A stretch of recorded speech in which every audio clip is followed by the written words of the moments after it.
Faly miarabanao eto rahavavy Nini Andrena Valina, filohan'ny Amito Roaza, fikambanana malagasy atao hoe Adventiste malagasy iray antia andafiavaratra.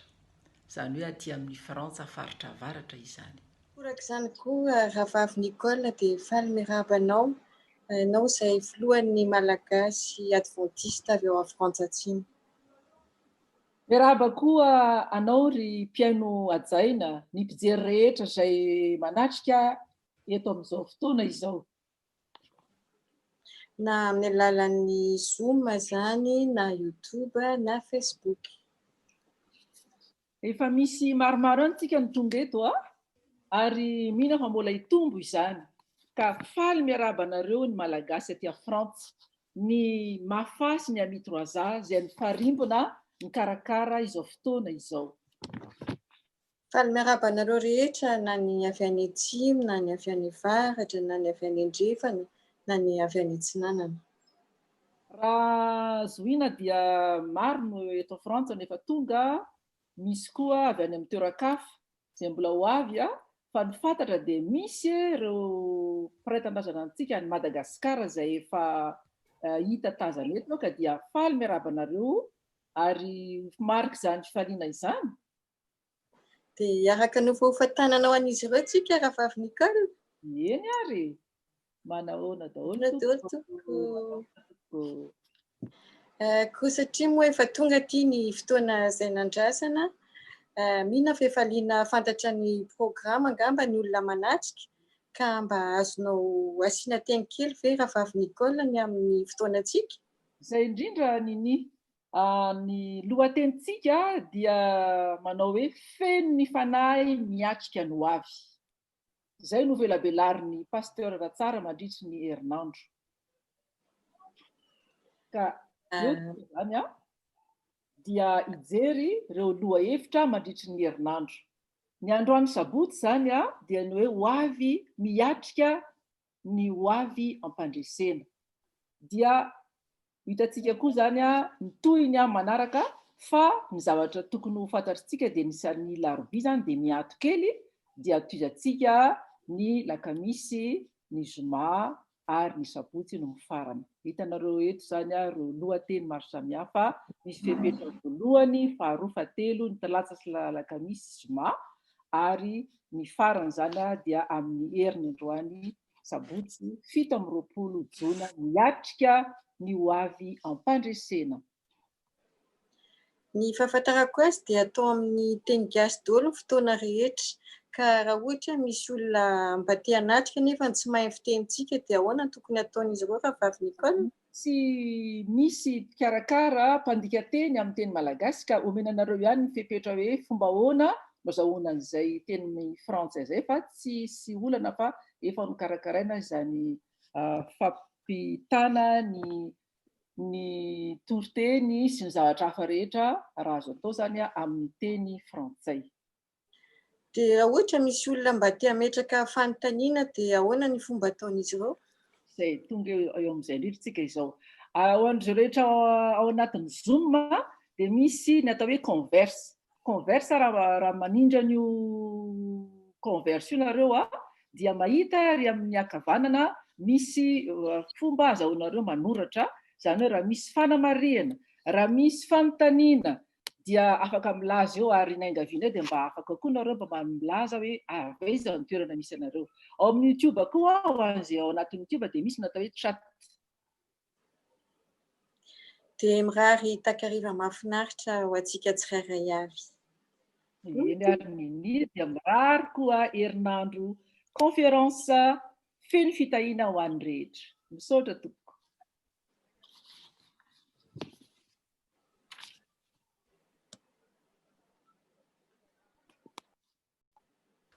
Dia misaotra ny anabavy Nicole sy Nini isika izay voalazany teo moa zany fa lehibean'ny association adventiste malagasy eto, ny ray any ety amin'ny nord, ny ray any amin'ny sud. Ary voalazany teo koa fa 7 andro ny anaovantsika ny conférence. Ny androany zany no ampidiriko dia lohateny, lohahevitra izay ho velabelan'ny pasteur tsara androany dia ny hoe miatrika ny hoavy ampandresena. Miatrika ny hoavy ampandresena. Zay zany lohateny hodiniana antsika androany.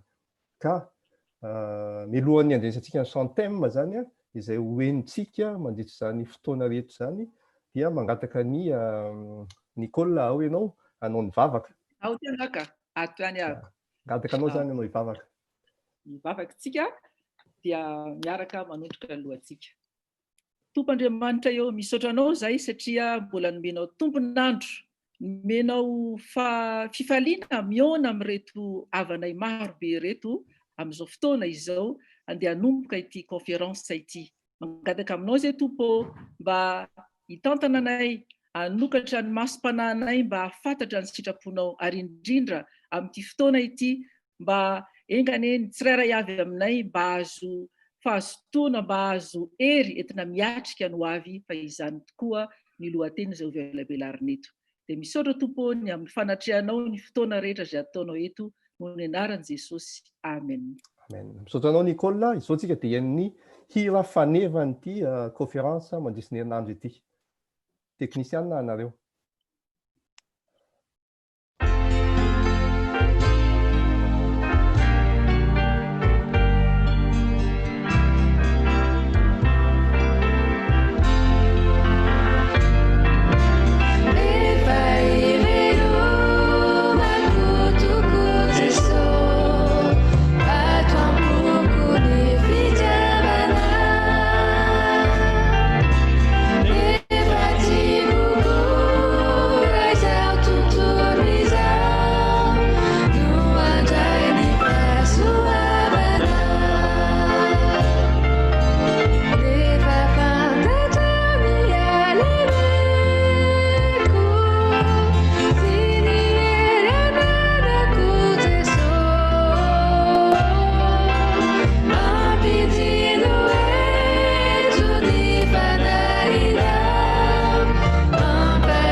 Alain no toy ny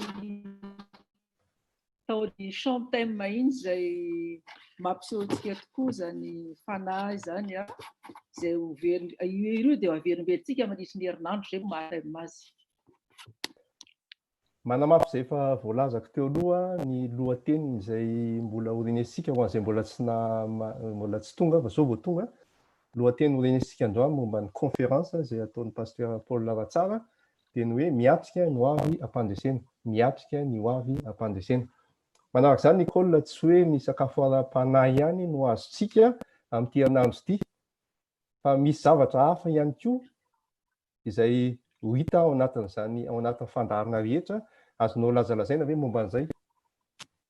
Indrindra fantatsika fa ny fahasalamana ara-nofo zany dia misy ankinany be koa amin'ny fahasalamana ara-panahy, ary izay indrindra no ho avelabelarin'ireo dokotera sy olona manana fahaizana momba izany amin'izao ataontsika hoe rubrique santé izao, fahasalamana hery ety miatrika.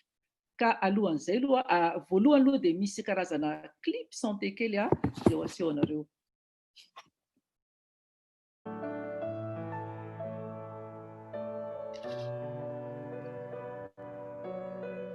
Les découvertes scientifiques incitent de plus en plus de personnes à reconsidérer leur choix alimentaire. Quelle alimentation va améliorer ma qualité de vie? Quel sera l'impact de mes choix sur l'environnement? Une alimentation végétarienne peut influencer très positivement votre santé physique et mentale, tout en étant plus écologique. Cette alimentation est principalement basée sur les céréales complètes, les légumes secs, les oléagineux, ainsi que les fruits et légumes. Lorsqu'ils ne sont pas raffinés ou transformés, ces aliments sont riches en vitamines, minéraux, fibres et composés phytochimiques. Les légumineuses, y compris le soja, et les oléagineux sont une bonne source de protéines végétales. Les œufs et les laitages, s'ils sont consommés, doivent être utilisés en quantité modérée. Profitez des couleurs, des arômes et de la variété des aliments végétaux. Vous pouvez commencer dès aujourd'hui.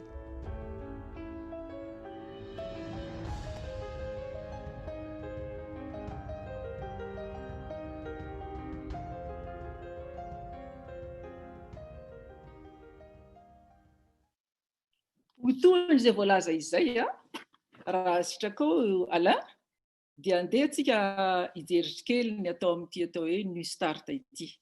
Ny mpamily fiarakodia izay andeha lavitra dia mikarakara tsara ny fiarany. Asa raha ekenao zay.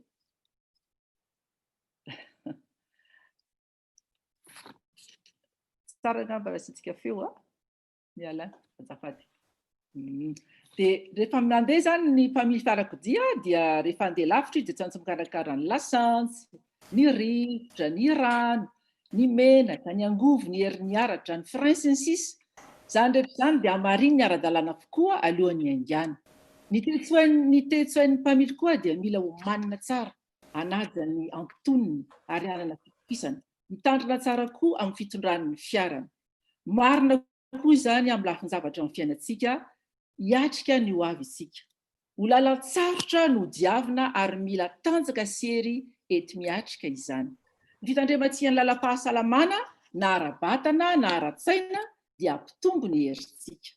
Ny fahasalamana hery ety miatrika, izay ny lohateny novelabelarina mandritra ity herinandro ity. Misiakina amin'ny fahasalamantsika ara-panahy koa izany. Voahomana kokoa ny tenantsika handray ny fanahy, lohateny ity moa dia manao hoe feno ny fanahy miatrika ny ho avy. Alohan'ny andraisa fitenenan'ireo mpandray anjara amin'izany dia tsara ny marina fa misy dokotera manam-pahaizana 5 mianadahy izay hifandimby hanao famelabelarina mikasika ity atao hoe fahasalamana ety miatrika ity. Hitanareo eto amin'ny écran hoe New Start. Teny anglisy izy io izay azontsika hoe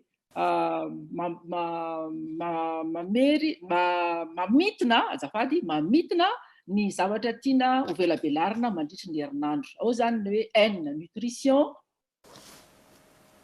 sakafo ara-pahasalamana. E, exercice, fanatanjahantena. W, water, rano, san, tana masoandro. T, tempérance, faholoana tena. R, A zany dia R, rivotra. R ataondreo reste en anglais, fitsaharana ary ny T farany trust in God, fitokisana an'Andriamanitra. Ka roso amin'ny fandarana momba izay tsika izay fahasalamana zay amin'izao fotoana izao dia oatetika zany de ny hoe misakafo ara-pahasalamana. Ny olona nazava azy dia Andriamatoa Manatsoa Andremiarina. Izy dia nutritionniste, docteur en nutrition humaine. Ary manana traikefa maro izy amin'ny zavatra betsaka fa ity traikefa amin'ny ara-dietetika ity no hojerentsika androany. Ka dia omenanao ary Andriamatoa Manatsoa Andremiarina ny fitehirizana. Misaotra ny mpanentana nanome ny teny. Ry havana faly mampita ny arabo antsika tsirairay avy. Ny atao hoe olona salama dia tsy vitany hoe tsy marary fotsiny ihany fa manana toe-tena tsy misy kianina eo amin'ny ara-batana, ara-tsaina ary ara-piarahamonina, manontolo, holistika, tsy azo zarazaraina. Mifandraiky amin'izany famaritana izany ny saharesantsika anio ka ny fanjari-tsakafo na ny fahasalamana dia mandalina ny fifandraisana misy eo amin'ny sakafo sy ny fiantraikany ara-pahasalamana eo amin'ny mpihinana azy.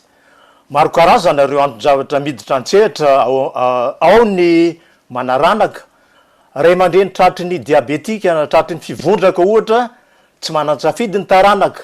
Eo koa ny tontolo iainana, feno-drivotra efa voapoizina ohatra. Eo koa ny fiarahamonina. Fa ity misy anankiray dia ny fahazarany sambatan'olona eo amin'ny fomba fisakafony. Raha tsy azo fehezina ny anton-javatra hafa toy ny genetika, ny eo andovitsika kosa dia azo atao tsara ny manao fanavaozana mba najariana io fahasalamana io. Voaporofo fa rehefa tsy mahazo ny otrikaina ilainy amin'ny fotoana, ny hery fiarovana dia tsy ahatontosa ara-dalàna ny lasany. Anisan'ny torohevitra navoakan'ireo mpikaroka eto Frantsa, ireto manaraka ireto, hita amin'ilay drafitra atao hoe PNS, drafitra nasional ara-tsakafo sy ara-pahasalamana. Ampitombona ho izy ny voankazo sy ny legioma 5 isan'andro farafakeliny. Maro tsara fa mitovy amin'ilay dietetika natolotra mpahary tany Edena fa izay izany. Fonteny kely tiako resana amintsika, ny zava-maniry, voankazo sy ny legioma no ireo vitamina maro karazana entiny sy ireo mineraly mba amin'ny otrikaina hafa, ohatra ny mpanala loto na arafesina atao hoe radical libre, de miaro amin'ny omamiadana, mahatanora lalandava, noko maela velona. Ny vokatry ny fanadihadiana epidemiolojika dia nahitana fa misy fifandraisana, corrélation eo amin'ny fahaela velona sy ny modely-piainana na modely-tsakafo. Hita teo amin'ireo vegetariana na vegetaliana adventiste tany Loma Linda any États-Unis, Californie, izay nanaovana fikaroana io tarenjavatra io. BDB ireo olona sady salama tsara no ela velona. Ajamiko iny fonteny iny. Faharoa, ahena koa ny sira, ny siramamy, ny matavy, ny hena, ny ronono, ny zava-pisotro misy alcool. Misotro rano 2 litatra sy tapany isan'andro, rano vera 7 na 8 isan'andro moja dia tratra io fenitra io. Tsy adino ny fihetsem-batana. Vao nandalo fioboana isika ary mizotra miala tsikelikely amin'izany ankitriny. Voaporofo fa manampy anamaforona ny hery fiarovana ny sakafo ary fomba. Mifandraika tsara amin'ilay loha hevitra ara-panahy enti-miatrika ny hoavy ataon'ny pasteur Paul Ratsara rehefa avy eo. Indreto ary torohevitra ara-pahasalamana notsongaina manokana miolotra amin'ny hery fiarovana. Ao amin'ny tontolo iainan'ny tsinay dia ahitana vondrona microbe pyraidi mahasoa antsoina hoe microbiote.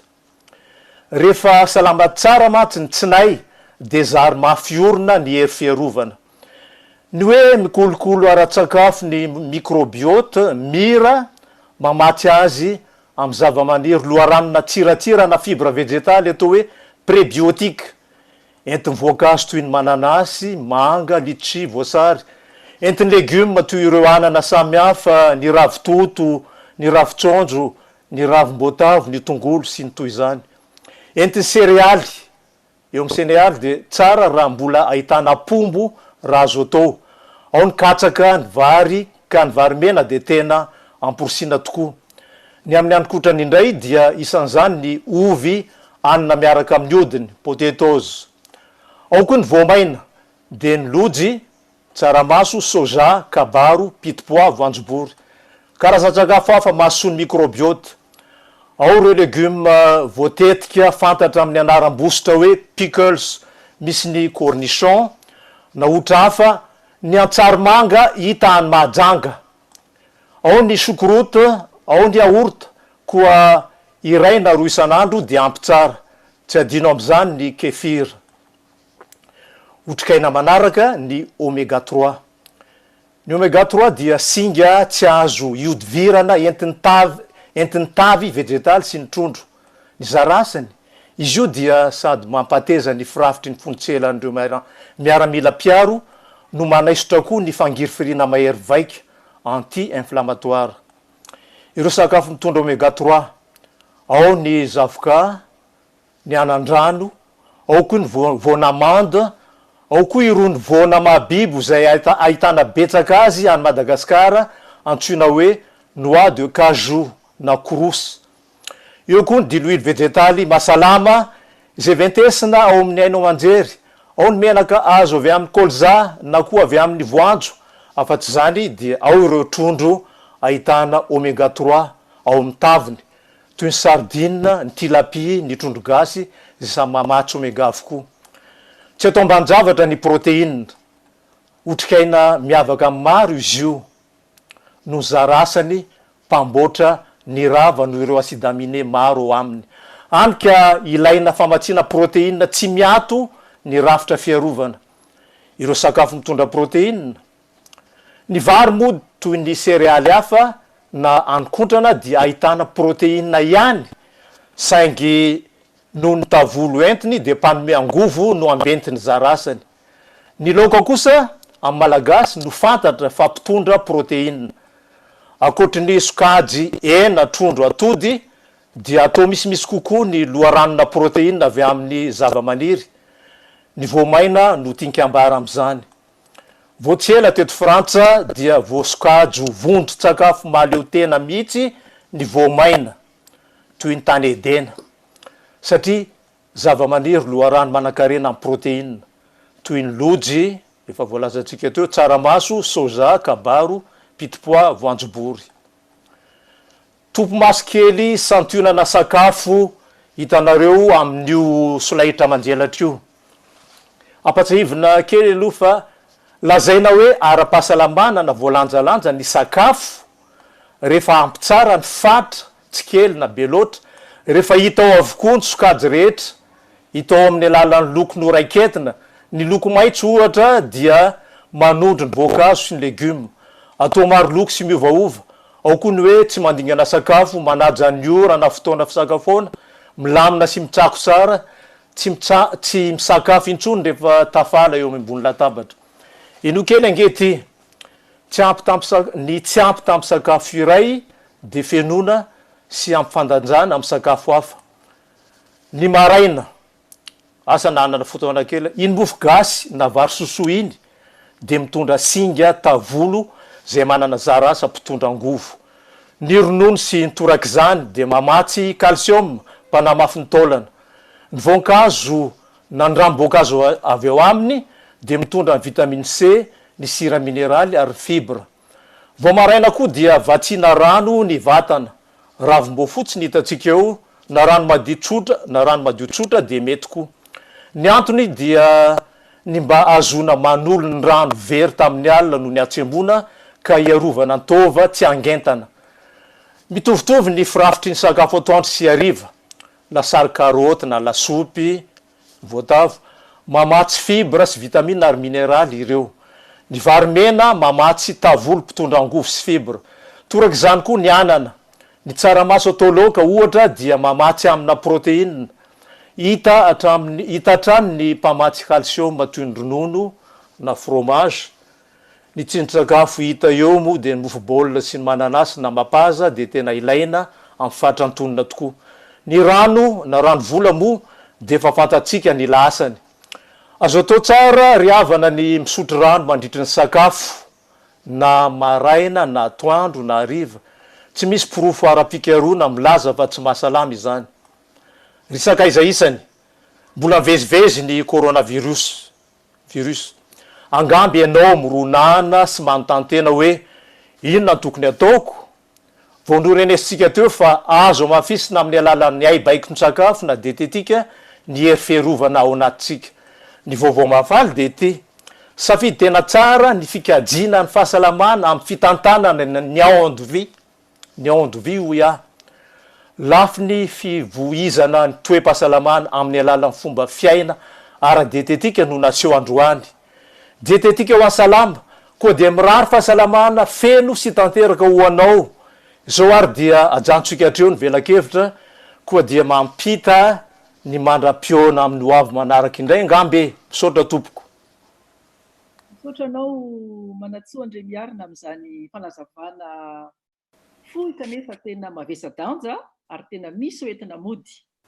ary fahitantsika amin'izao fotoana izao Alain totra mbola resaka fihetsika fiarovana fontsika mbola voakasika izany ngambitsika feheverakasy fa inona ny tena mahasamihafa nyity ataontsika hoe clip ity fihetsika fiarovana zay asehontsika eto amin'ny solaitra manjelatra ity asana mbola ao aneritreretintsika marina zany hoe fihetsika fiarovana zany hoe geste barrière ka amin'izao manaraka izao zany dia hijery clip sika ary ty clip ty de clip amin'ny teny gasy ary natao amin'ny alalan'ny poésie zany misaotra ny poeta izay nanoratry zany andeha ho enotsika ara izany clip zany ho jerentsika sy ho enotsika mazotoa manaraka tompoko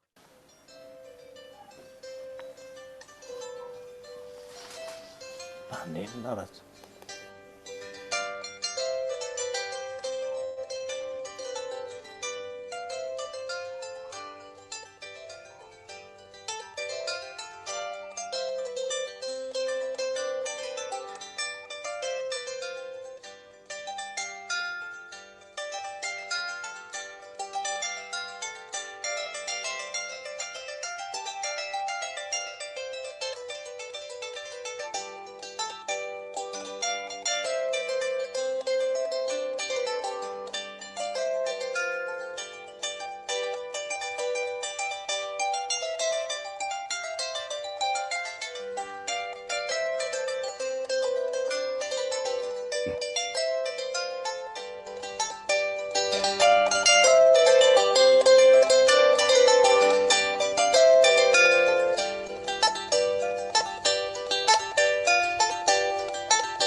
ary move azonao lazaina ambangovangony ireny momba ny pasteur ara-tsara zay hitondra ny famelabelarana antsika amin'izao hariva izao tonga amin'ilay fotoana conférence zany tsika amin'izao ora izao ya misaotra anao Nicole raha hiteny aminareo hoe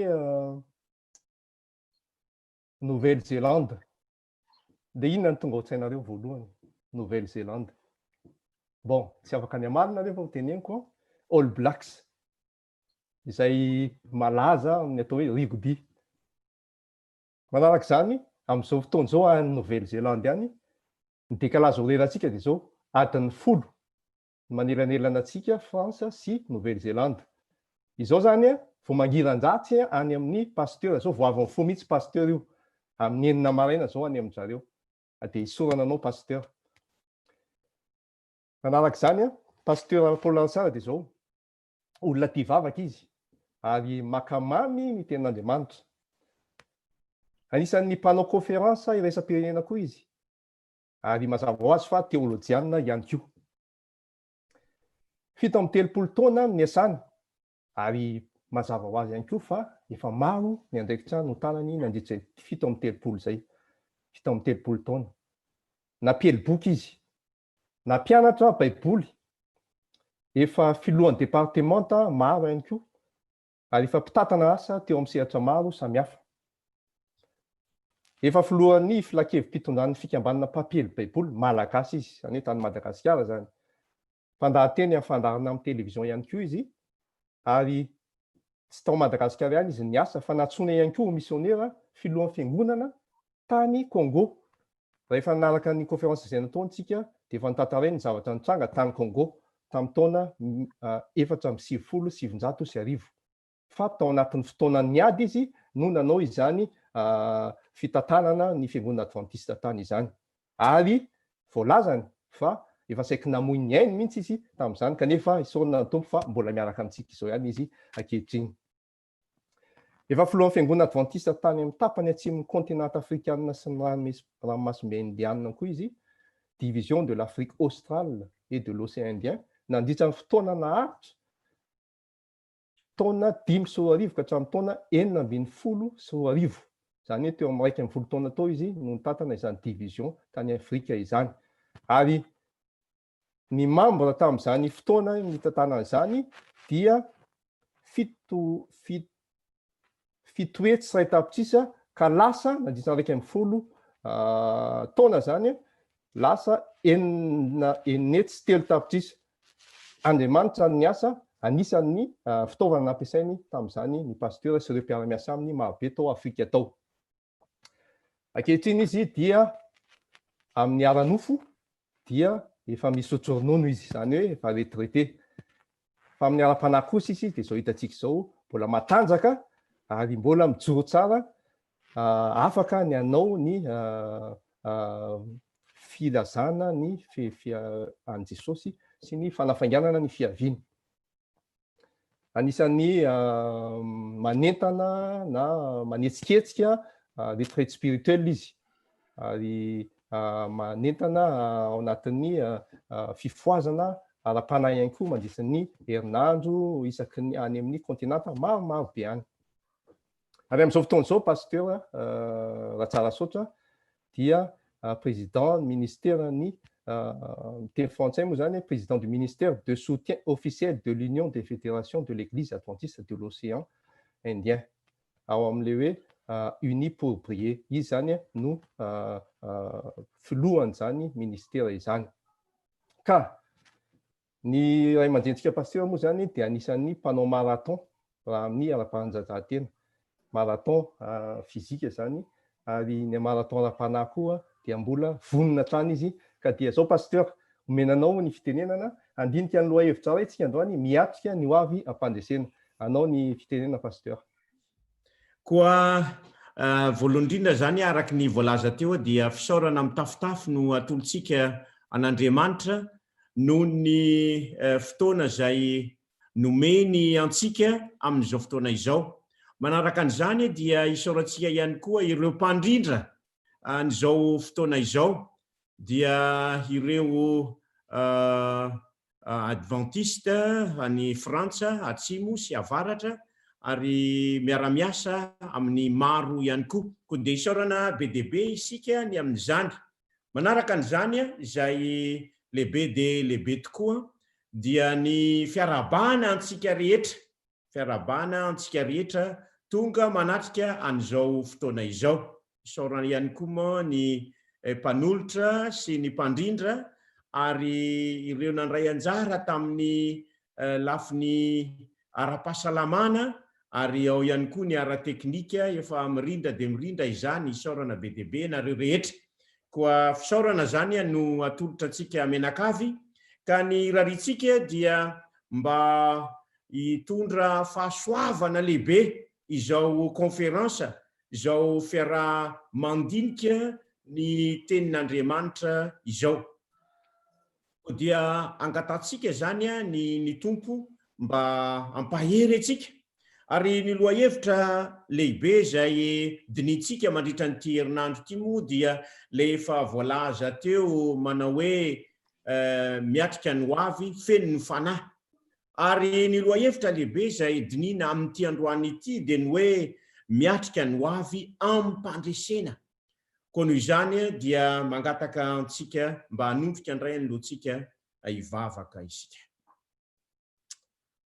Andriamanitra tsara indrindra izay any an-danitro, misaotra anao zahay noho ny fotoana izay omenao anay androany, mangataka anao mba hanome anay ny tsilosaina avy aminao, ary mangataka koa zahay mba andraisanay lehibe izay ahatonga an'izao fotoana izao ho fitaovana lehibe eo am-pelantananao, ahatonga anay ho vonina hiatrika ny hoavy. Dia tononinay amin'ny anaran'i Kristy ilay mpamonjy anay izany vavaka izany. Amen. Ry ava-malala izay manatrika an'izao fotoana izao, na amin'ny alalan'ny Zoom, na amin'ny alalan'ny YouTube, na amin'ny alalan'ny Facebook, na amin'ny fomba hafa ihany koa, mbola mamerina ny fiarabana antsika rehetra tratrany ity fotoana androany ity. Raha tsorona ny marina dia miaina amin'ny fotoan-tsarotra tokoa isika amin'izao fotoana izao.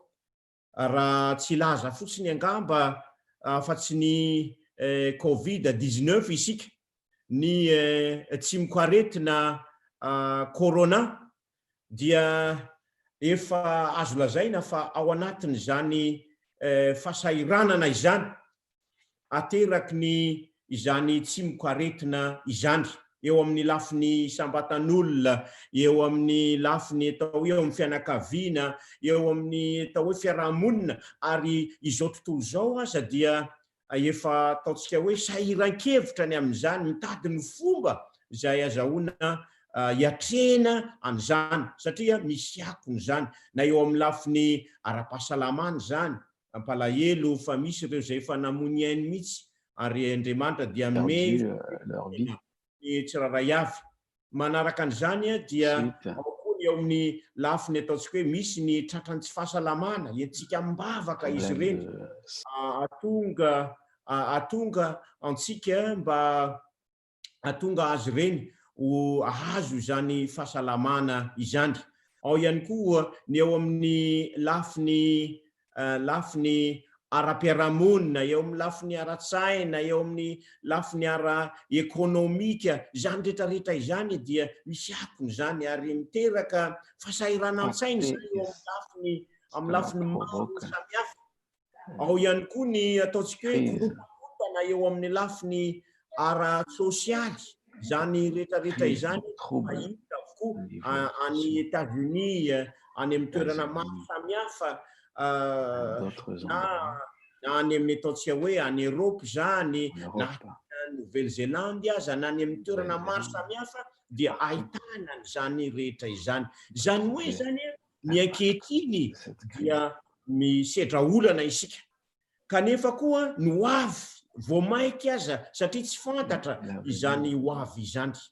Ka mipetraka ny fanontaniana manao hoe inona moa no tokony ataontsika, ary tsy eo amin'ny ataontsika hoe sehatra iraisam-pirenena ihany, fa eo amin'ny sehatra isam-batan'olona, eo amin'ny sehatra eo amin'ny fianakaviana, eo amin'ny fiainantsika, izany rehetrarehetra izany dia mipetraka ny fanontaniana manao hoe inona moa no tokony ataontsika mba ahatonga antsika hiatrika izany hoavy izany ampandresena, ahatonga antsika tsy ho lavo, ahatonga antsika tsy ho reraka, fa ahatonga antsika ahatanjaka. Zany no antony izao konferansa izao na famelabelaran-kevitra miorina amin'ny tenin'Andriamanitra. Izany no mahatonga an'izao fivoriana izao, koa angatantsika ny tompo mba hanome antsika ny valiteny mandritra an'ireo 7 andro izay hiarantsika eto, koa manentana antsika tsiraray avy mba hanamboatra ny fotoana, tonga antsika mba tsy ho tapatapaka amin'ny fanatrehana an'izany fotoana izany. Ny angatantsika ry havana amin'Andriamanitra dia ahatonga an'izao fotoana izao mba ahatonga antsika tokoa vonina hiatrika ny hoavy ampandresena. Koa amin'ity androany ity dia andinika isika ny loahevitra anankiray izay fototra mihitsy tonga atsika ahavaly afaka amaly an'izany fanontaniana lehibe izany.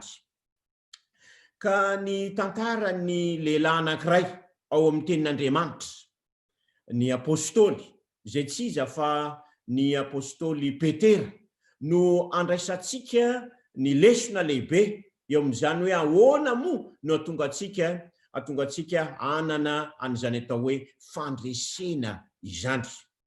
Andeha hojerevantsika ny amin'ny baiboly ny amin'izany.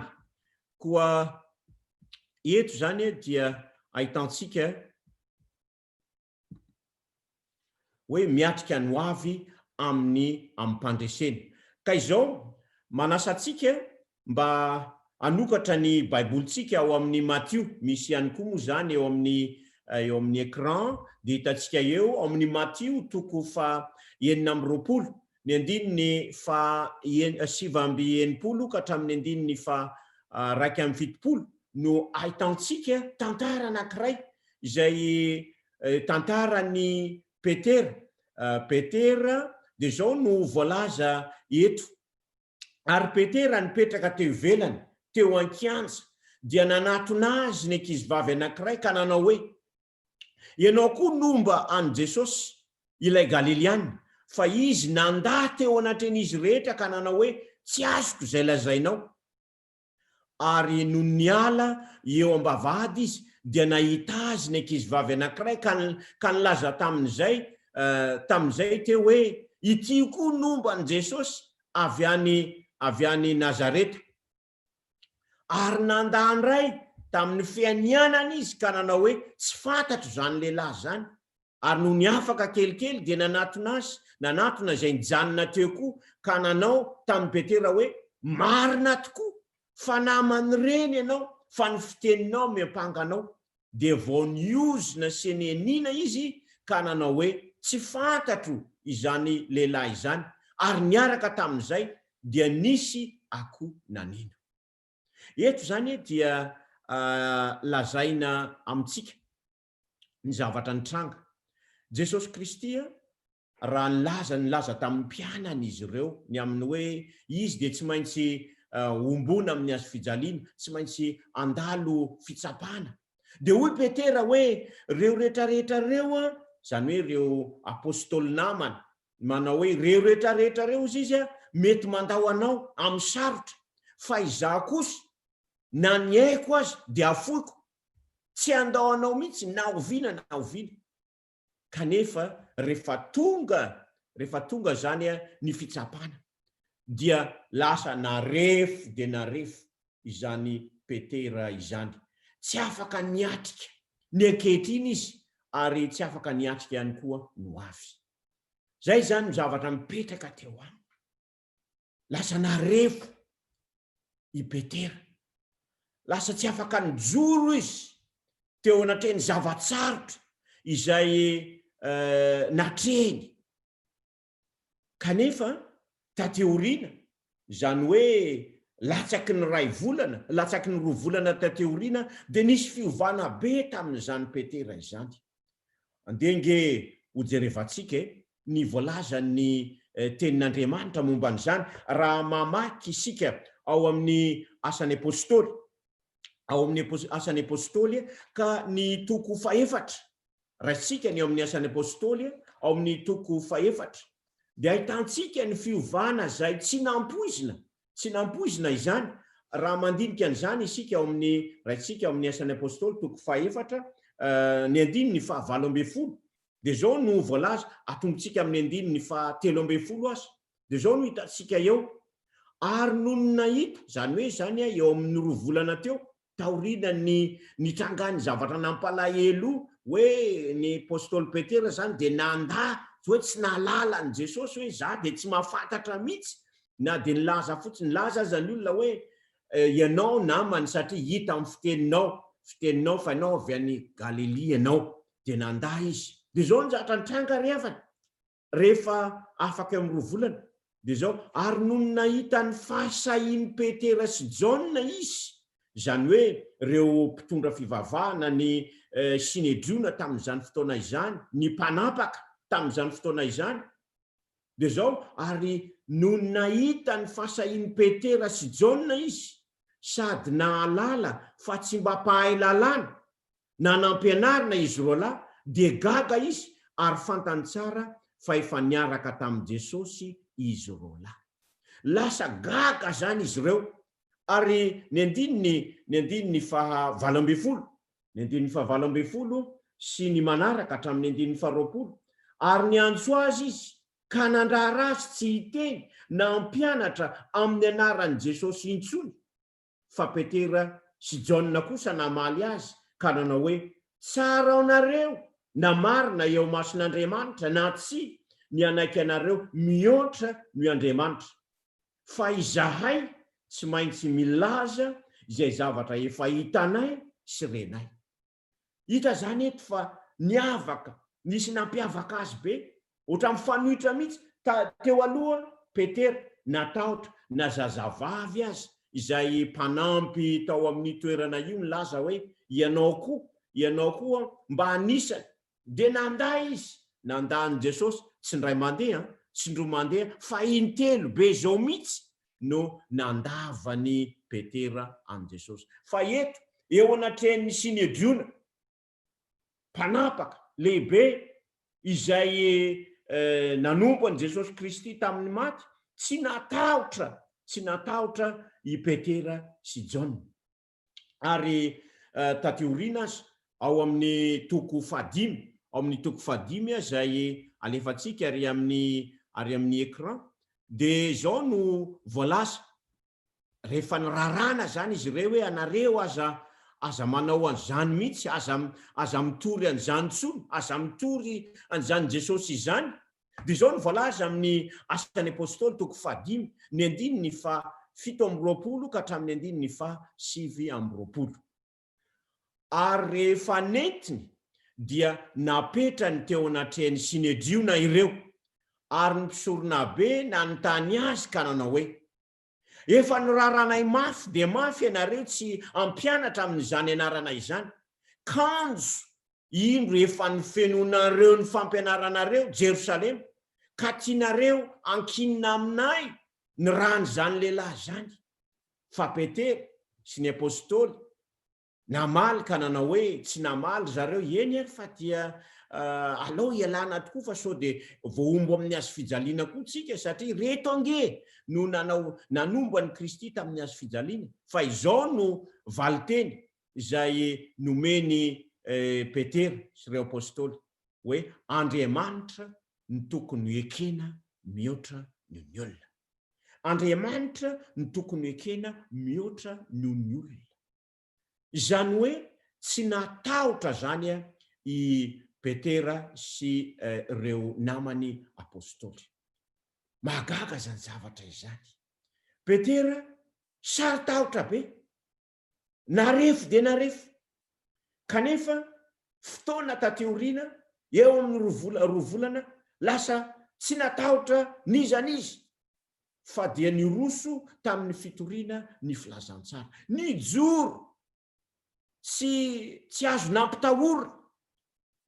Nijoro izy ireo. Satria nahoana? Satria nisy antony zay mbola hitantsika rehefa avy eo. De mbola mitohy ihany ry havana ny fiovana izay nisy teo amin'ny Petera.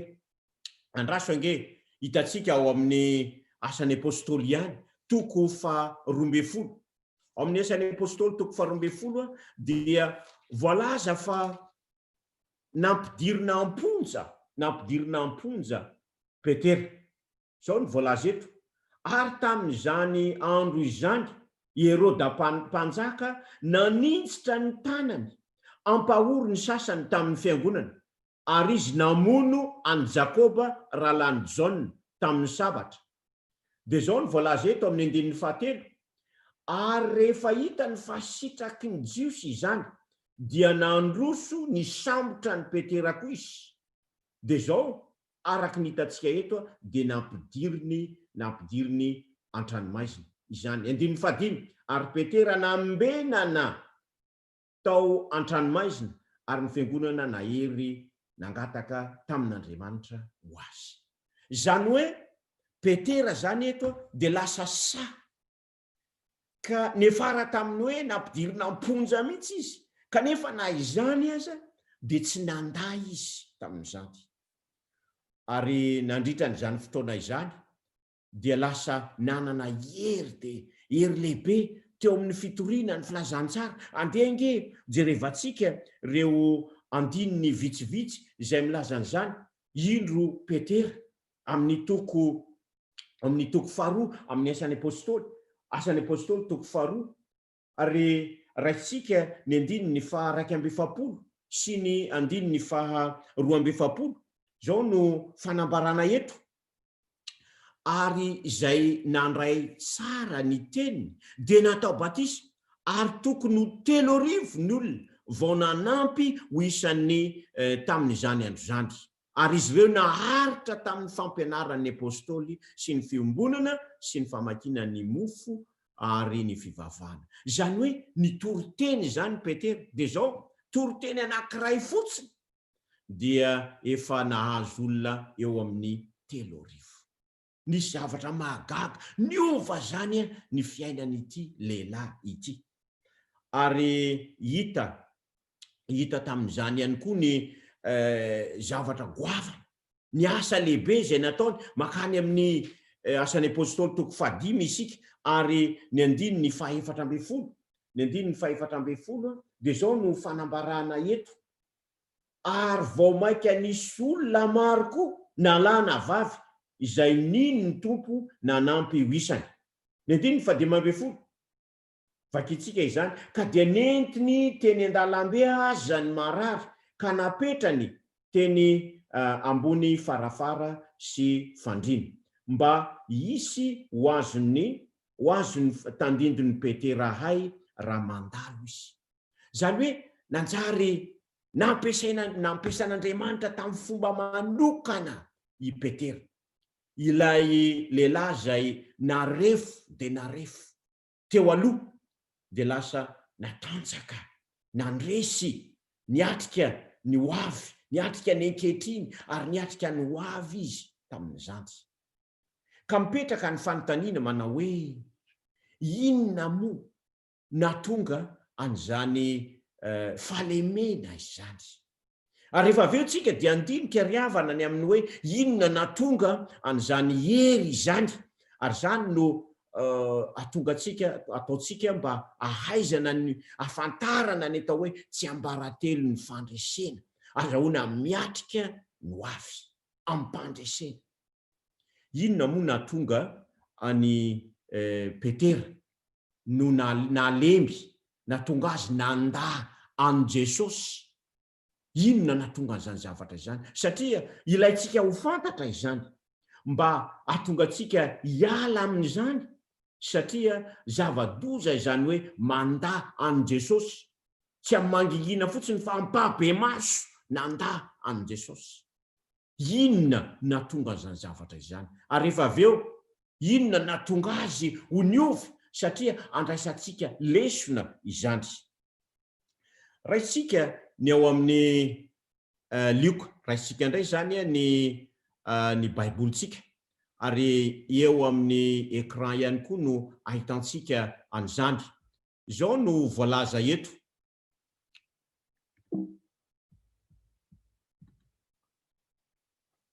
Dia zao no voalaza eto amin'ny Lioka toko 12 ny andininy faha 4. Eto zany tsika dia mandinika ny amin'ny hoe inona moa no nahatonga an'i Petera ho narefo, nefa dia efa mpanaradian'i Kristy. Dia zao no voalaza eto. Ary izy ireo nisambotra an Jesosy. Tadidinareo rehefa nisamborona zany Jesosy, dia nitondra azy eo an-tranon'ny mpisorona be, ary Petera nanaraka teny lavidavitra eny. Petera nanaraka teny lavidavitra teny. Zay zany no antony voalohany. Petera nanaraka teny lavidavitra teny. Zany hoe arabaky teny zany eo amin'ny lafiny anankiray. Zany hoe hitatsika zany le sary eny Jesosy Kristy misamborona dia tsy niaraka teo izy fa lavidavitra nijery nanaraka ny Jesosy. Kanefa azo lazaina ihany koa eo amin'ny lafiny antsary ihany koa no ahitana an'izany. Nanana olana zany Petera teo amin'ny naneo ny fifandraisany tamin'ny Kristy izay elanelana misy izay. Zany hoe nisy elanelana zany nisy teo amin'ny Jesosy sy Petera. Naneo ihany koa ny elanelana ara-panahy izay nisy tamin'ny Jesosy sy Petera. Zany no nahatonga azy ho narefo. Zany hoe na dia niaraka tamin'ny Jesosy azy izy nandritra n'ireo 3 taona sy tapany dia mbola nisy elanelana ara-panahy nisy teo amin'ny Jesosy sy Petera. Ry havana, zany no mahatonga fahalemena eo amin'ny fiainantsika dia ny hoe mampisy elanelana amintsika sy Jesosy, manaraka azy lavidavitreny, tsy tena mifanakaiky fa lavidavitreny, tsy tena manolo tena tanteraka fa manolo tena tsy dia tena tafiditra amin'ny lalina. Io no tena zava-doza mahatonga mamparefo eo amin'ny ara-panahy. Zany hoe tapatapany. Io moa le hoe fanoloran-tena. Raha ny marina ny hoe fanoloran-tena dia tsy mety zany atao hoe fanoloran-tena tapany, satria ny tena dia iray ihany. Fanoloran-tena feno. Zay zany ny tsy nananan'ny Petera. Zay nahatonga ny Petera ho narefo, nanaraka any Kristy lavidavitra. Ka mipetraka ny fanontaniana manao hoe aiza ho aiza isika? Aiza ho aiza isika manaraka azy lavidavitra ve? Zany hoe manaraka azy ihany fa tsy tena manaraka azy akaiky. Zava-doza zany zavatra izany. Zany nahatonga any Petera ho narefo ara-panahy. Zany nahatonga any Petera ho lasa nandà any Jesosy. Zay zany ny antony anankiray. Ny antony manaraka nahatonga azy ho narefo dia hita sotra izany ao amin'ny Marka, ao amin'ny Marka 10. Ao tadiditsika i Jaona sy Jakoba. Jaona sy Jakoba mpirahalahy izy ireo. Niteny tamin'ny reniny izy mirahalahy hoe andana mba miresaka amin'ny Jesosy mba omenanay ny toerana ambony. Dia lasa tokoa maman'izy roa lahy hoe mba ameo mireto zanako roa lahy reto ny toerana ambony indrindra Jesosy rehefa eo amin'ny fanjakanao ianao. Dia nahenao an'izay ny mpianatra dia ny monomonina tezitra. Zany hoe nisy fisaraham-bazana zany teo, nisy tsy fankazahoana teo. Zany hoe nahatonga azy narefo tao anatin'izany zany Petera. Dia tao amin'ireo mpianatra ireo, ny mpianatra hafa moa dia efa tsy hita mihitsy na rehefa nisamborona Jesosy dia ny ankamaroany tsy hita tsony mihitsy izay nandehanan'izy ireo, fa Petera zany mba nanaraka lavidavitra teny. Zany hoe izy ireo zany dia tsy niray saina ary nikatsaka zavatra ambony ho an'ny tenany fa tsy ny hanome voninahitra an'Andriamanitra.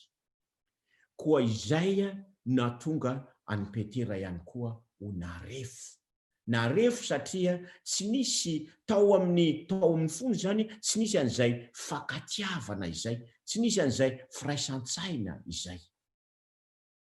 Manaraka dia hita ao amin'ny ity andalan-teny ity ihany fa ny aorindrina kely indray ary amin'ny Matio, zany hoe amin'ny tantaran'i Jesosy Kristy.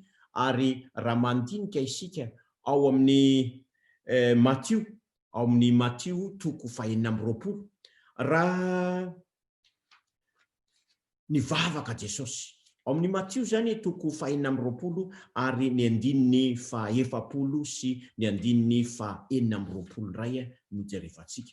Dia hitantsika ao antony anankiray nahatonga any Petera ho narefo dia narefo.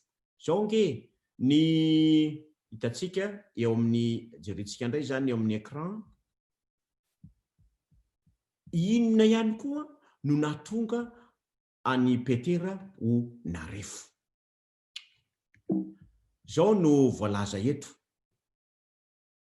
Araky ny hita eto dia nanaraka an Jesosy izy. Ho ajantsika kely aloha ty fa iverenantsika rehefa avy eo. Fandraso aloha jerevantsika le ao amin'ny Matteo 4:20. Ao amin'ny Matteo 4:20 zany no jerevantsika ary ny andininy 40 sy ny andininy 120. Eo amin'ity Matteo 4:20 ty de zao nankany Getsemane Jesosy sy ny mpianatra. Ary nandeha tany izy ireo mba hivavaka satria hiatrika ny hoavy.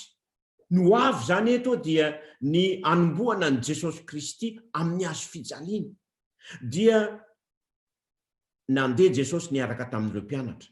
De zao no lazainy eto, andininy 7:30 aloha, ary nitondra an Petera mba amin'izy roalahy zanak' Zebedeus, de nalahelo am-po sy ory indrindra. De zao no voalazany eto, andininy 40, ary nankeo amin'ny mpianatra izy ka nahita azy matory, de hoy izy tamin'ny Petera, ay, tsy mazaka ny miara-miaritory amiko na de orairay ihany aza ianareo. De zao no lazainy amin'ny andininy 1:20, miareta tory sy mivavah ianareo mba tsy hidiranareo amin'ny fakapana. Eto zany dia ahitana an'ilay antony natonga ny Petera ho latsaka tamin'ny fakapana, tsy naharitra ny vavaka izy. Tsy naharitra ny vavaka, efa mba nantsoiny Jesosy Kristy izy ireo, indrindra izy 3 lahy reto, i Petera, John ary Jacob, hoe andao hivavaka isika. Ny mpianatra koa zany teo fa izy roalahy, izy 3 lahy zany nantsoina manokana mihitsy mba hiara-mivavaka amin'ny Jesosy. Kanefa dia tsy naharitra ny vavaka izy ireo. Ary Jesosy niteny taminy hoe raha maharitra mivavaka ianareo zany, ny dikan'izany de zao afaka hiatrika ny fakapana. Kanefa tamin'izany fotoana izany dia tsy naharitra ny vavaka. Ary zany no natonga an'izao fahalavony Petera izao. Tsy naharitra ny vavaka izy. De eto amin'izay ary, antony manaraka natonga an'izany fahalemena izany. Hitantsika zany zay ho fitintsika izy rehefa avy eo hoe inona moa zany natonga an'ity fahalemena ity. De io le voalaza eto amin'ny Luka 2:20 zao, ary raha namelo afo teo an-kianja ireo ka nipetraka, dia mba nipetraka teo aminy koa Petera. Zany hoe namelo afo, namindro zany, ny tanin'afo izy ireo, nisy afo. Tamin'izany fotoana izany zany, tamin'ity nalavo an'ny Petera ity, de nisy ihany ny afo, fa izao tany velany ny afo, fa tsy tao anatiny. Ary hitatsika rehefa avy eo fa izany afo izany, io afo no antony nampatanjaka ny finoan'ny Petera. Izany natonga azy afaka niatrika ny mafy. Ka hitatsika zany lay anton'lay marefo, anton'lay marefo eto, fitintsika le izy. Fitintsika. Voalohany indrindra, nanaraka an Jesosy teny lavidavitra teny izy, fa tsy akaiky. Faharoa, nisy karazana angidi-pona tsy firaisan-tsaina atao anatin'ny tao, fizarazarana. Ny fahatelo, tsy naharitra ny vavaka izy. Ary ny fahaefatra dia tany ivelany ny afo, tsy nanana ny fanahy. Reo antony efatra ireo. De zao miainga amin'izany ny antony fanovana tamin'izay fotoana zay, ny fiovana nisy teo amin'ny Petera. Inona ary zany natonga an'ny Petera ho natanjaka teo amin'ny finoana dia mazava andeha indray ary hojerevantsika ny tenin'Andriamanitra ao amin'ny Matio 4:20 rehefa hitantsika dia jerevantsika zany ao amin'ny Matio 4:20 ary ny 5:70 io no jerevantsika. Dia zao rehefa nanda an Jesosy Petera dia zao no mahafinaritra 5:70 ary Petera nahatsiaro ny tenin Jesosy izay nilazainy hoe raha tsy mbola misy akomaneny dia anda intelo ianao ary rehefa nivoaka teny velany izy dia nitomany fantatra. Ao zany ny tsiambaratelo voalohany natonga any Petera anana hery ny bebaka izy ny fona tamin'Andriamanitra. Antony anankiray lehibe zay zany hoe niverina anakeo amin'i Jesosy izy ny fona fifonana fibebahana zay ny antony voalohany. Dia makany amin'ny asan'ny apôstôly isika. Asan'ny apôstôly toko voalohany. Asan'ny apôstôly toko voalohany ilay fahavoazana teo dia voahitsy ato ny 4:40 ary ireo rehetra ireo ny ray saina. Izany hoe tao amin'ny efitra-ambony dia ny ray saina izy ireo. Lay zareo misara-bazana teo tamin'ilay resaka hoe iza no lehibe indrindra, iza no anana toerana ambony indrindra, ny zarazara izy ireo tao amin'ny efitra-ambony dia ny ray saina izy ireo. Petera mihitsy aza no nitarika izany, nitarika n'io fivoriana io hoe izy no nampiasain'Andriamanitra tamin'ny fomba manokana ny amin'izany zavatra izany. Dia zao ny ray saina roa zay.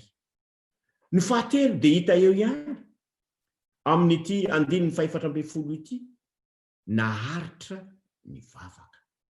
Izany hoe zay le fahavoazan'ny Petera tary tsy naharitra ny vavaka izy, eto izy dia naharitra ny vavaka. Ary zao ny zavatra hita dia nisy afo tamin'izay fotoana izay fa ilay afo taiza no nisy an'ilay afo dia ho hitantsika eto amin'ny écran. Dia zao no voalaza ary nondry ao amin'ny asan'ny apôstôly toko 2 ny 1 ka hatramin'ny 4.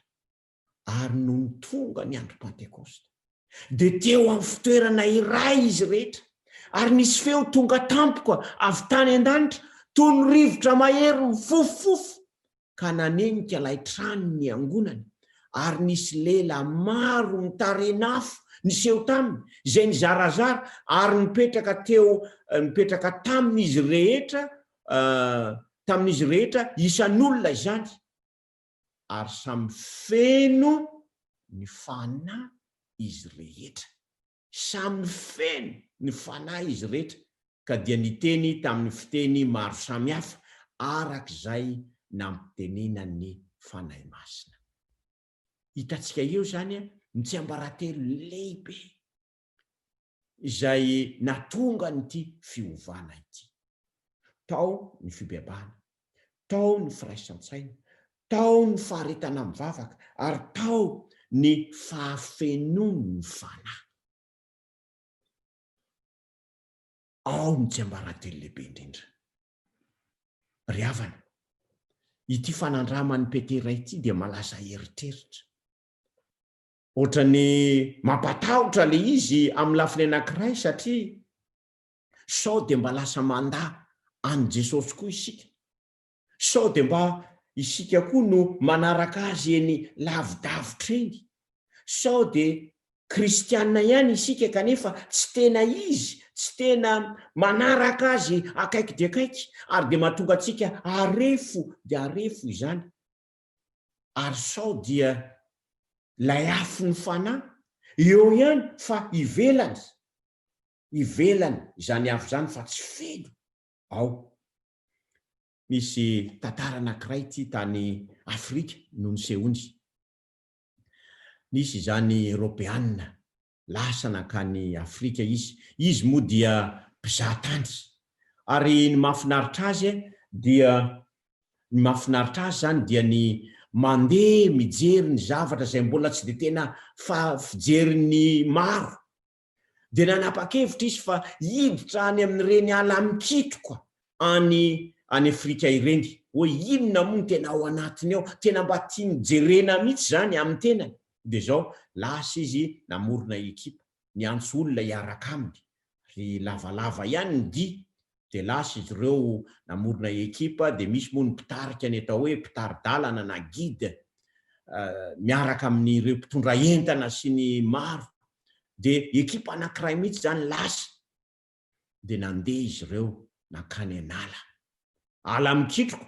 Ary zany ala mikitroko any Afrika izany tena ala, de tena ala azo matevina sy ngeza zany ala izany.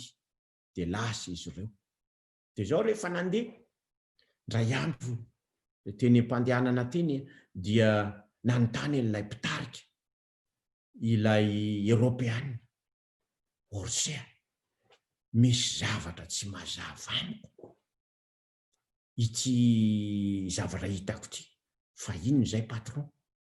Hoy izy lay mpitarika, zao tary amin'ny toerana anankiray taria nahitan'izy io misy hazo milamindamina tsara, mipetrapetraka mipetraka tsara mihitsy, ohatrany hoe milamina manodidididina, tapaka le izy dia mipetrapetraka tsara, ohatrany hoe anaovana afo ireny. Fa izany manao an'ireny? Anga misy olona mipetraka ty, taria nahitan'io, zao koa mbola mahitan'io zavatra io, fa iza ny manao an'izany? De ozy izy lay mpitari-dalana, le guide, patron, zao nge io manodidina atsika eto misy rajako be de be, ngeza be, gorille mihitsy azy, ka izao mahita atsika izy ireo, rehefa mandeha zao tsika dia aranomaso, izy tsy hitatsika satria miafina izy, fa ry zareo kosa mahita atsika. De zao mahafinaritra ny rajako ny makataka ny ataotsika.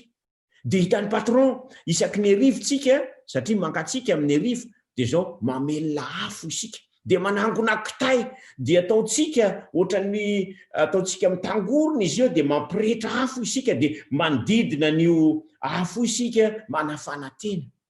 De zao hitan'ny rajako izy io, de mijery antsika izy, de rehefa lasa isika de mba lasa koa izy manao, de manangona kitay de ataony eo, de zao mba eo koa izy menakavy, ny rajako manodidina ny kitay io. Fa izao patron mampiavaka ny endry zareo sy ny tsika, de zao ny afo, tsy misy afo ny rajako, de tsy afaka mamelona afo izy, de zao ny ahita zany ahitanao an'ireo kitay mbola mitangorona ireo. Fa ny antsika koa mazava ho azy fa lasa lavenina, satria misy afo mirehitra. Ry havana, mety mampiseho ny fiainana kristianina, ny fiainantsika izany. Mety misy kitay mikambakambana, milamindamina, zany hoe eo amin'ny ivelany ny fanarantsika an'Andriamanitra.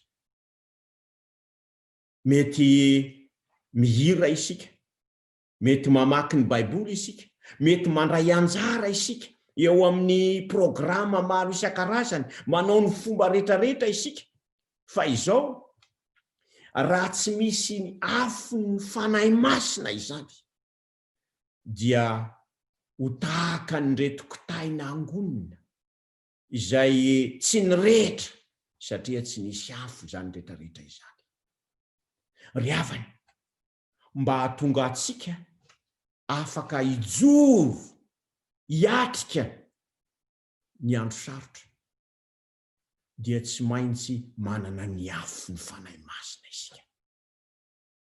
Ary zany afo zany dia tsy tokony any velantsika fa ao anatiny ho feno ny fanahy isika.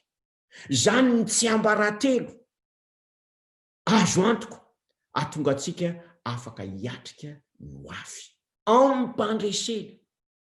Koa ny programantsika mandritra nyity herinandro ity dia ny amantatra isika ny amin'ny atao hoe ahoana moa no tonga n'izany afo ny fanahy zany mba hameno ny fiainantsika, ka na ino kodona na ino kiatra dia hijoro isika, tsy ho voahozongozona, tsy atahotra ary tsy hilavolefona, fa hijoro mahatoky ary andresy ny fakapanahy izay alefa n'ilay ratsy. Andresy ihany koa ny fakiviana izay mety ateraka izao fiainana izao, satria ny fanahy dia manome hery azahoantsika miatrika ny ankehitriny sy miatrika ny ho avy. Koa izao ary manasa antsika rehetra mba hanao fanandramana manokana, andalo ny fiainany fanandramany petera isika, ka na dia tsotsoka hoe na refo aza isika hatramin'izay noho ny antony izay efa voalaza teo, dia ho lasa matanjaka kosa isika mandritra nyity herinandro ity, anao an'izany fanandramana izany ka iredareda ao am-potsika ny afo ny fanahy, ho feno ny fanahy isika. Zany ny zavatra lehibe indrindra, dia ny fahafenoany ny fanahy. Atao ahoana ary natonga antsika ho feno ny fanahy?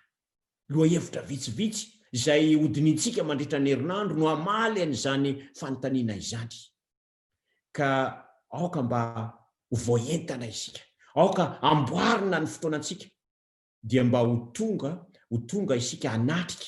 Ary izao misy koa ireo namantsika izay tiatsika anao an'izao fanandramana izao, fanandramana lehibe, dia ny tonga atsika ho feno ny fanahy, atonga atsika afaka hiatrika ny ho avy, asao ihany koa izy ireny mba hanatrika an'izao fotoana izao, anaraka an'izao fotoana izao, anao fanandramana goavana isika amin'ity herinandro ity. Tsy zavatra ara-tsaina fotsiny na teorika no ataontsika eto, fa fampiarana, ka mandritra nyity fotoana ity dia hiova isika, ka izao mba lasa petera moderna isika, lasa pierety moderna isika tsiraray avy reto, anao an'izany fanandramana izany, ka na dia narefo aza dia lasa matanjaka isika. Ko izao ary havana amin'ity androany ity dia efa antsoina sahady isika. Ny antso androany dia izao antso mba hanatona an' Jesosy, tsy hanaraka an' Jesosy lavidavitra eny, fa hanaraka azy akaiky dia akaiky. Raha io elanelana io izay nisy eo amintsika, aoka esorina izany. Raha nisy zavatra izay mbola misakatsakana antsika, na zavatra tsy nafoitsika, dia aoka esorina zany amin'ity androany ity, fa izany no atonga antsika hanana hery manaraka an' Jesosy eo akaikiny eo, fa tsy lavidavitra tahaka ny nataon'ny Petera. Ny dikan'izany dia fanoloran-tena feno izany no tadiavin'Andriamanitra amintsika, manaraka azy akaiky dia akaiky ary mangataka azy mba hitoetra ao am-potsika.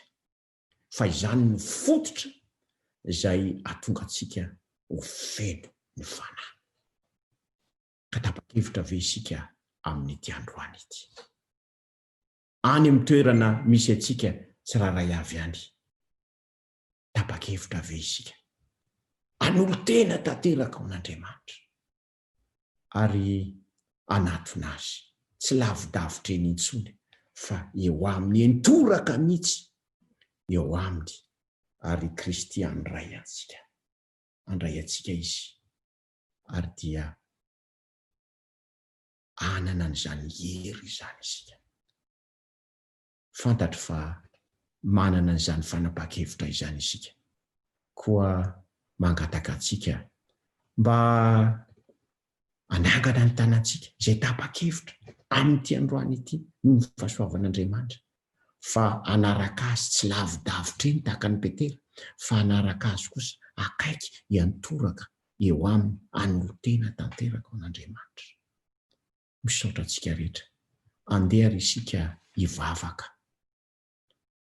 ka ny vavaka izay ataontsika androany dia izara roa. Tapany voalohany vavaka mangina, ary ny tapany faharoa dia faranako amin'ny vavaka amin'ny feo mafy izany.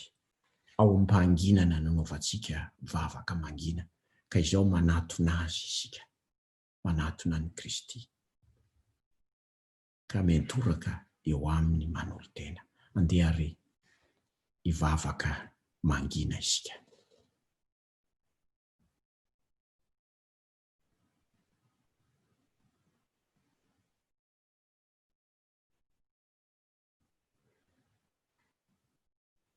Andriamanitra tsara indrindra izay any an-danitra,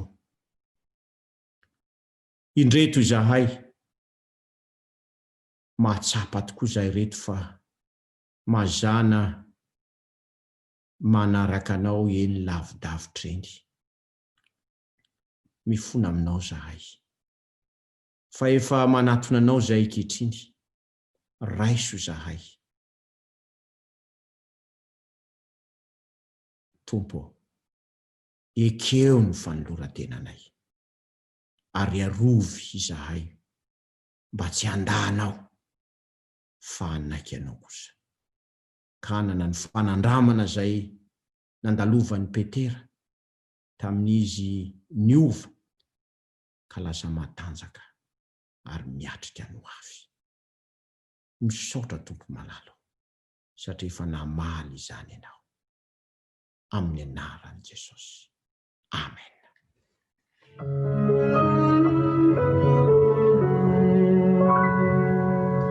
Sache que pour vaincre tu dois souffrir, toute chose a un prix pour lequel tu dois combattre. Malgré toutes tes faiblesses, quelle valeur aurait ta victoire si c'était si facile?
misaotra ny pasteur sasan'Andriamanitra aloha tsika voalohany indrindra ny totosa izao fotoana voalohany androany izao, ary misaotra ny pasteur tsara saotra nitondra ny afatra mihezinezina izay netiny amintsika androany momba ny fanahy masina.